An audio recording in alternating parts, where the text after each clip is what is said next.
Okay, ഇനി നമ്മൾ അടുത്ത ചാപ്റ്ററായിട്ടുള്ള സബ്സ്ട്രാക്ഷൻ ഓഫ് ഫ്രാക്ഷൻസ്, അതായത് ഭിന്നസംഖ്യകളെ നമുക്ക് എങ്ങനെ കുറക്കാം എന്നുള്ളതാണ് നമ്മളിവിടെ പഠിക്കുന്നത്. ഓക്കെ, ഇവിടുത്തെ ഏറ്റവും വലിയൊരു പ്രത്യേകത എന്തെന്ന് വെച്ച് കഴിഞ്ഞാൽ വളരെ ഈസിയാണ്. കാരണം നമ്മൾ അഡീഷൻ എങ്ങനെയാണോ ചെയ്തത്, ഭിന്നസംഖ്യയുടെ അഡീഷൻ നമ്മൾ എങ്ങനെയാണോ ചെയ്തത് അതുപോലെ തന്നെയാണ് നമ്മൾ എന്ത് ചെയ്യേണ്ടത്, ഭിന്നസംഖ്യ കുറക്കുന്നത് നമ്മൾ ചെയ്യേണ്ടത്, അല്ലെങ്കിൽ സബ്ട്രാക്ഷൻ നമ്മൾ ചെയ്യേണ്ടത്. ഓക്കെ, അപ്പോൾ നമുക്ക് നോക്കാം. ഞാനിവിടെ നിങ്ങൾക്ക് മനസ്സിലാൻ വേണ്ടിയിട്ട് ഒരു സിമ്പിൾ ഉദാഹരണം ഇവിടെ തരുന്നുണ്ട്. ഈ ഒരു ചിത്രത്തിൽ, അല്ലെങ്കിൽ ഇവിടെ ഒരു 3 ചിത്രങ്ങൾ ഞാൻ കൊടുത്തിട്ടുണ്ട്. ഓക്കെ, 3 ചിത്രങ്ങൾ ഞാൻ കൊടുത്തിട്ടുണ്ട്. നമ്മൾ ഈ ഒരു ചോദ്യം പറയുന്നത് ഒന്നാമത്തെ ചിത്രത്തിൽ നിന്ന് രണ്ടാമത്തെ ചിത്രത്തിനെ നമ്മൾ കുറയ്ക്കുകയാണ് വേണ്ടത്.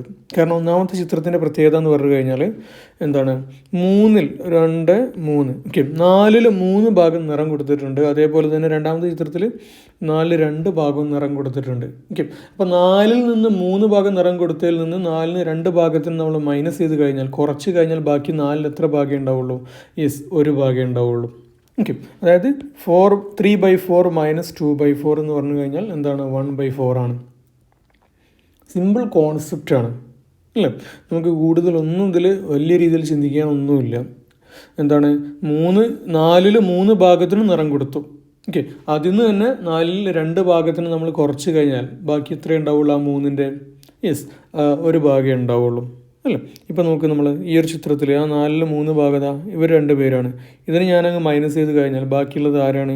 ഈ ഒരു 1/4 ഭാഗം മാത്രമാണ് അല്ലേ? 4ൽ 1 ഭാഗം മാത്രം. ഓക്കെ, 1/4 മാത്രമാണ് എന്തുള്ളത് ഇവിടെ ഉള്ളത്. ഓക്കെ, അപ്പോൾ ഇത് തന്നെയാണ് എന്ത് നമ്മൾ മൈനസ് ചെയ്യുന്നതിനെ കൊണ്ട് ഉദ്ദേശിക്കുന്നത്.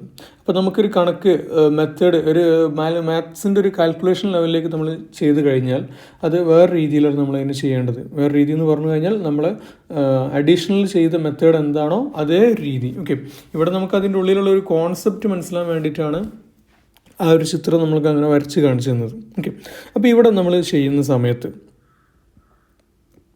നമ്മൾ ചെയ്യേണ്ട രീതി എങ്ങനെയാണെന്ന് വെച്ചാൽ 3നെ 2നെ കൊണ്ട് നമ്മൾ എന്ത് ചെയ്യാൻ വേണ്ടത്, ക്രോസ് ആയിട്ട് മൾട്ടിപ്ലൈ ചെയ്യുന്നതിന് വേണ്ടത്. ഓക്കെ, 3×2. എന്നിട്ടോ താഴെയുള്ള നമ്മളുടെ മൈനസ് ഉണ്ട്. ഈ മൈനസ് ഞാനിവിടെ റെഡിൽ മാർക്ക് ചെയ്തിട്ടുണ്ട്. അതിന് നമ്മൾ അതുപോലെ തന്നെ അവിടെ എഴുതുക. എന്നിട്ടോ 1നെ നമ്മൾ 5നെ കൊണ്ട് ഗുണിച്ചു, 1×5. 2 പേർക്കും ബൈ കോമൺ ആയിട്ടുള്ളത് കൊണ്ട് നമ്മൾ ഒരൊറ്റ ബൈ എല്ലാവരും കൂടെ ഇട്ട് കൊടുക്കുന്നു. പിന്നെയോ 5നെ നമ്മൾ 2നെ കൊണ്ട് ഗുണിക്കുന്നു അല്ലേ, 5×2. ഓക്കെ, ഇതാണ് നമ്മൾക്കിവിടെ ആകെ ചെയ്യാനുള്ള ഒരു മെത്തേഡ് എന്ന് പറഞ്ഞു കഴിഞ്ഞാൽ. ഇനി നമ്മളിതിനെ കംപ്ലീറ്റ് ചെയ്താൽ മതി, സോൾവ് ചെയ്തിട്ട്. 3×2 നമുക്കറിയാം 6 മൈനസ് 1×5 5 ബൈ 5×2 10. 6ന്ന് 5 കുറച്ച് കഴിഞ്ഞാൽ 1 കിട്ടും, 1/10. ഓക്കെ, വളരെ ഈസിയാണ് ചെയ്യാൻ, യാതൊരു പ്രയാസവുമില്ല. നമുക്ക് ആകെ ചെയ്യേണ്ട ഒരൊറ്റ കാര്യം മാത്രമേ ഉള്ളൂ. നമ്മൾ ക്രോസ് മൾട്ടിപ്ലൈ ചെയ്യുന്നു, എന്നിട്ട് മൈനസ് എന്നുള്ള സ്ഥാനത്തുള്ള മൈനസിനെ മാത്രം നമ്മളവിടെ കൺസിഡർ ചെയ്താൽ മതി, നോക്കിയാൽ മതി. ഓക്കെ, ഡൗട്ടില്ലല്ലോ, ക്ലിയർ അല്ലേ? ഓക്കെ, അങ്ങനെയാണെങ്കിൽ നമുക്ക് എന്ത് ചെയ്യാം, അടുത്തൊരു ചോദ്യം നോക്കാം. ഈ ഒരു ചോദ്യം ഒന്നുകൂടെ ഡിഫറെൻ്റ് ആയിട്ടുള്ളൊരു ചോദ്യമാണ്, പക്ഷേ വളരെ ഈസിയാണ്. കാരണം എന്താ പറയുക, നമുക്കിവിടെ ഞാൻ നേരത്തെ പറഞ്ഞൊരു കണ്ടീഷനുണ്ട്. എന്താണ് ഇവിടുത്തെ ഒരു കണ്ടീഷന്? ഇവിടുത്തെ ഒരു പ്രത്യേകത നമുക്ക് നോട്ടിഫൈ ചെയ്യാൻ പറ്റിയിട്ടുള്ള എന്താണ്, ഇവിടുത്തെ ഡിനോമിനേറ്റർ അല്ലെങ്കിൽ ഛേദം സെയിം ആണ് അല്ലേ? സെയിം ഡിനോമിനേറ്ററാണ് ഇവിടെ, same denominator. Okay, same denominator അല്ലെങ്കിൽ എന്താണ്, ഒരേ ഛേദമാണ്. ഓക്കെ, ഒരേ ഛേദമാണ്. അപ്പോൾ എന്താണ്, വളരെ ഈസിയാണ് നമുക്കിവിടെ ചെയ്യേണ്ട രീതി. നമ്മൾ എന്ത് ചെയ്യേണ്ടേ ഉള്ളൂ, ബൈ ഇട്ടിട്ട് 9നെ താഴെ എഴുതി, എന്നിട്ട് മുകളിലത്തെ സംഖ്യയിൽ നിന്ന് താഴത്തെ സംഖ്യനെ കുറക്കുന്നു. 8 7 കുറച്ച് കഴിഞ്ഞാൽ 1, 1/9. ഓക്കെ, ഈസിയാണ് മെത്തേഡ്.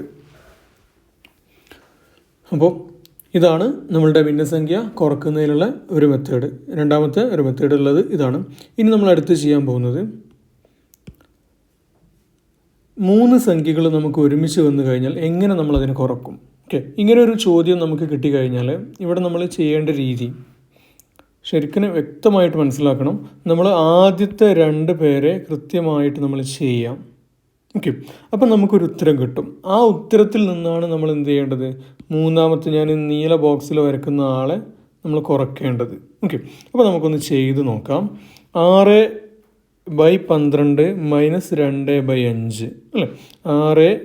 By 12 minus 2/5. ഓക്കെ, ഇതാണ് നമ്മളെ ചോദ്യം. അപ്പോൾ നമ്മൾ എങ്ങനെയാണ് ചെയ്യേണ്ടത്?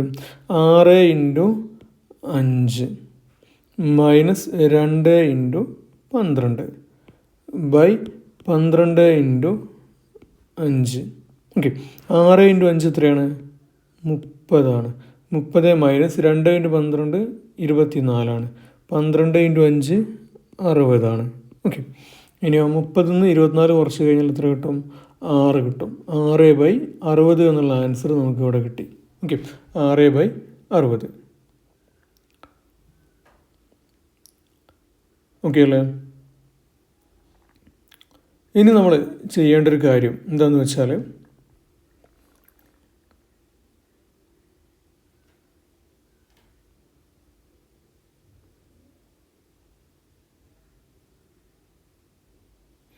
നമ്മുടെ ഈ ഒരു ചോദ്യത്തിൽ നമ്മൾ ചെറിയൊരു തിരുത്ത് കൊണ്ടുവരുന്നുണ്ട്.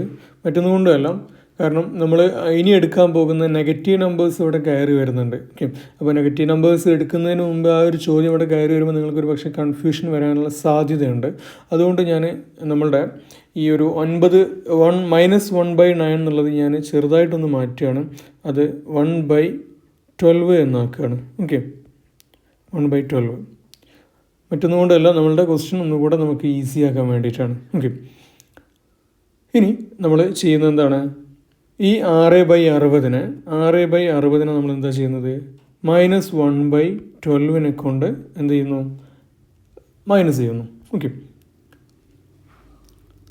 അപ്പോൾ നമ്മൾ എന്ത് ചെയ്യേണ്ടത്? നേരെ ക്രോസ് ആയിട്ട് മൾട്ടിപ്ലൈ ചെയ്യാണ് ഇവിടെ വേണ്ടത്, അല്ലേ? 6 into 12 minus 1 into 60 by 60 into 12. Okay, നമുക്ക് ചെയ്യാനുള്ളത് ഇതാണ്. ഓക്കെ, 6 ഇൻറ്റു 12 എത്ര ഉണ്ടാവും? നമുക്കറിയാം 2 1 72, അല്ലേ? 72 മൈനസ് 60. ഓക്കെ, ഞാനൊരു പക്ഷേ ഇവിടെ 9 കൊടുത്തിട്ടുണ്ടായിരുന്നെങ്കിൽ എന്ത് സംഭവിക്കുമായിരുന്നു?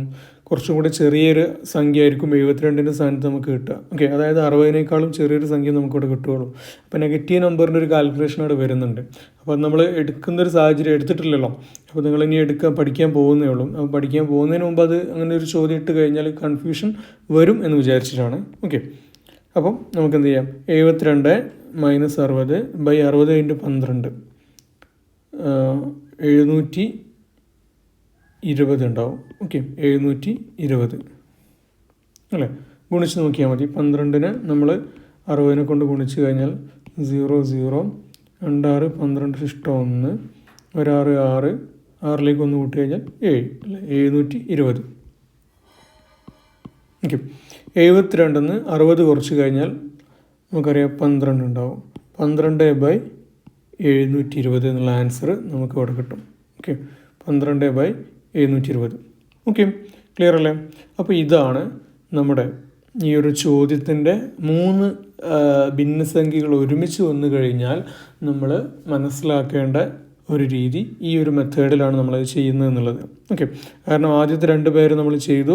ആദ്യത്തെ 2 പേര് നമ്മൾ ചെയ്തതിന് ശേഷം മൂന്നാമത്തെ ആളെ നമുക്ക് ആദ്യം കിട്ടിയ ഉത്തരത്തിൽ നിന്ന് നമ്മൾ കുറക്കുന്നു. ഓക്കെ, ക്ലിയർ അല്ലേ?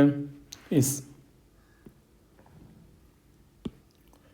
ഇനി നമ്മൾ അടുത്തത് ചെയ്യാൻ പോകുന്നത് എന്താണ്? ഫ്രാക്ഷൻ നമ്മൾ ചെയ്യുന്നത് മിക്സ്ഡ് ഫ്രാക്ഷൻ ഉപയോഗിച്ചിട്ടാണ്. മിക്സ്ഡ് ഫ്രാക്ഷൻ്റെ സബ്സ്ട്രാക്ഷനാണ് നമ്മൾ ഇനി ചെയ്യാൻ പോകുന്നത്. ഓക്കെ, മിക്സ്ഡ് ഫ്രാക്ഷൻ്റെ സബ്സ്ട്രാക്ഷൻ എന്ന് പറയുമ്പം നമ്മൾ ചിന്തിക്കേണ്ട ഒരു കാര്യമുണ്ട്. അതായത് നമ്മളുടെ ഈ ഒരു ചോദ്യത്തിന് നമുക്ക് ഒരിക്കലും എന്ത് ചെയ്യാൻ പറ്റുന്നില്ല, ഒരു ഈ മിക്സ്ഡ് ഫ്രാക്ഷൻ നേരിട്ട് നമുക്ക് ഒരിക്കലും കുറയ്ക്കാൻ സാധ്യമല്ല. ഓക്കെ, അപ്പോൾ നമ്മളിതിനെ എന്തിലേക്ക് മാറ്റേണ്ടതുണ്ട്? നമുക്കിതിന് ഇംപ്രോപ്പർ ഫ്രാക്ഷനിലേക്ക് മാറ്റേണ്ടതുണ്ട്. കാരണം എന്താണ്? നമ്മളുടെ ചെയ്യുന്ന രീതി കുറച്ചും കൂടെ എളുപ്പമാകാൻ വേണ്ടിയിട്ടാണ് നമ്മൾ അങ്ങനെ ചെയ്യുന്നത്. അല്ലെങ്കിൽ നമ്മളുടെ ക്വസ്റ്റ്യൻ കൺഫ്യൂഷൻസ് ഒന്നും തെറ്റിപ്പോകാനുള്ള സാധ്യത വരും. അപ്പോൾ നമ്മളിതിന് എന്ത് ചെയ്യും? നമ്മൾ ഈ ഒരു ചോദ്യത്തിന് ഇംപ്രോപ്പർ ഫ്രാക്ഷനിലേക്ക് മാറ്റുക, അല്ല? 9 into 4 plus 1 by 4. Okay, 9 into 4 36ആണ്. 36ലേക്ക് 1 കൂട്ടിക്കഴിഞ്ഞാൽ 37/4 എന്ന് കിട്ടും.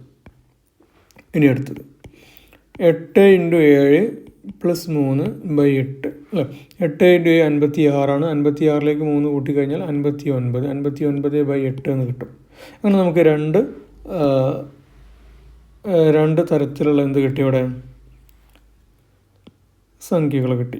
ഓക്കെ, ഇനി നമ്മൾ എന്ത് ചെയ്യുന്നു, ഇവ രണ്ടിനെയും നമ്മൾ ഡയറക്റ്റ് ചെയ്യുന്നു അല്ലേ. 37/4 -59/8. ഓക്കെ, അപ്പോൾ നമുക്ക് നോക്കാം. 37 × 8 നമ്മളിവിടെയും എന്താണ് ചെയ്യേണ്ടത്, ക്രോസ് ആയിട്ട് മൾട്ടിപ്ലൈ ചെയ്യാണ് വേണ്ടത് അല്ലേ. ഇവരൊക്കെ ക്രോസ് ആയിട്ട് മൾട്ടിപ്ലൈ ചെയ്യാണ് വേണ്ടത്. 37 × 8 അല്ലേ. 37 × 8 എന്ന് പറഞ്ഞു കഴിഞ്ഞാൽ എത്ര കിട്ടും? 37 × 8 നമുക്ക് സൈഡിൽ ചെയ്ത് നോക്കാം. 7 × 8 56, 3 × 8 24, 24ലേക്ക് 5 കൂട്ടിക്കഴിഞ്ഞാൽ 29. ഓക്കെ, ഇനി -59 × 4 59 × 4 നമുക്ക് ചെയ്ത് നോക്കാം. 4 × 9 36, 3. ഓക്കെ, 5 × 4 20, 20ലേക്ക് 3 കൂട്ടിക്കഴിഞ്ഞാൽ 23, 236. ഓക്കെ, അപ്പോൾ 59 × 4 ആയി. 4 × 8 ഓക്കെ 32 ഉണ്ടെന്ന് പറയാം. അപ്പോൾ ഇതിനൊക്കെ നമുക്ക് താഴെ എഴുതാം. 37 × 8 നമുക്ക് 296 എന്ന് കിട്ടി. -236/4 × 8 32. ഓക്കെ, 32 എന്ന് കിട്ടി. 296 - 236 എന്ത് കിട്ടും? 0.6 അല്ലേ. അപ്പോൾ നമുക്ക് എന്ത് കിട്ടി? 60 എന്നുള്ള ആൻസർ കിട്ടി അല്ലേ. 60/32 എന്ന ഒരു ഇംപ്രോപ്പർ ഫ്രാക്ഷനിലുള്ള ഒരു ഭിന്നം നമുക്ക് കിട്ടി. ഓക്കെ, ഇനി നമ്മൾ എന്താ ചെയ്യേണ്ടത്? ഇനി നമ്മൾ ചെയ്യേണ്ടത് ഇതിനെ എന്തിലേക്ക് മാറ്റുക എന്നുള്ളതാണ്. നമ്മൾ മിക്സ്ഡ് ഫ്രാക്ഷനിലേക്ക് നമ്മൾ മാറ്റുകയാണ് വേണ്ടത്. ഓക്കെ, മിക്സ്ഡ് ഫ്രാക്ഷനിലേക്ക് നമ്മൾ മാറ്റുമ്പം ശ്രദ്ധിക്കേണ്ട ഒരു കാര്യമുണ്ട്. എന്താണ്? വളരെ കൃത്യമായിട്ട് അതിനെ നമ്മൾ മാറ്റി എഴുതേണ്ടതുണ്ട്. ഓക്കെ, അപ്പം അതൊന്ന് നമുക്ക് നോക്കാം എങ്ങനെയാണ് ചെയ്യുക എന്നുള്ളത്. ഓക്കെ, 60/32 60നെ 32 കൊണ്ട് നമ്മൾ ഹരിക്കുകയാണ് വേണ്ടത്. 60ൽ 32 എത്ര തവണ പോകും? നമുക്കറിയാം 30 കൂട്ടിയാലാണ് 60 വരിക. ഓക്കെ, ഇവിടെ 32 ആണുള്ളത്. അപ്പോൾ ഒരു തവണ പോവുള്ളൂ. 1 × 32 32. 60ൽ നിന്ന് 32 കുറച്ച് കഴിഞ്ഞാൽ 28 കിട്ടും. ഓക്കെ, ഇവിടെ നമ്മൾ നിർത്തുക. നമുക്ക് ആവശ്യമുള്ള 3 പേര് നമുക്കിവിടെ കിട്ടിയിട്ടുണ്ട് അല്ലേ. അപ്പോൾ എങ്ങനെയാണ്? 1 28/32. ഓക്കെ, ആൻസറായി 1 28/32. ഓക്കെ, ഈസി അല്ലേ? ഓക്കെ.